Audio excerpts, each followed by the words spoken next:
Inilah kisah seorang wali Allah yang namanya tercatat di Lauhil Mahfudz, ada di neraka. Dikisahkan, ada seorang sufi dari kalangan tokoh tasawuf yang bernama Syekh Abdul Aziz Ad-Dabbagh. Suatu ketika, malaikat melihat namanya di lembaran kitab Lauhil Mahfudz, ada dalam deretan penghuni neraka.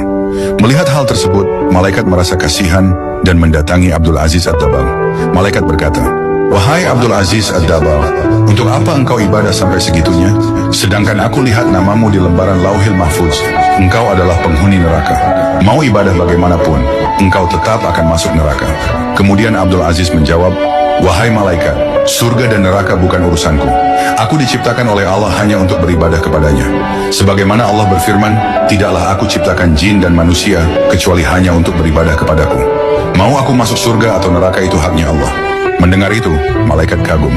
Kemudian malaikat kembali ke Lauhil Mahfudz dan melihat nama Abdul Aziz sudah diubah oleh Allah menjadi penghuni surga.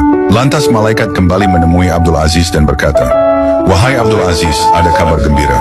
Baru saja aku melihat namamu oleh Allah diubah menjadi penghuni surga." Abdul Aziz menjawab, "Alhamdulillah, tapi sekali lagi, malaikat, surga dan neraka bukan urusanku. Aku beribadah hanya untuk menggapai ridhonya Allah. Kalau Allah ridho aku di neraka, ya itulah tujuanku." Malaikat pun takjub dengan keikhlasan Abdul Aziz dalam beribadah dan berkata, "Wahai Abdul Aziz, ikhlasmu inilah yang membuat Allah ridho dan mengubah namamu menjadi penghuni surga." Lantas Abdul Aziz bertanya kepada malaikat, "Bila ikhlasku tadi yang membuat Allah ridho kepadaku, lalu kira-kira dosa apa yang membuat Allah murka kepadaku sehingga aku menjadi penghuni neraka?"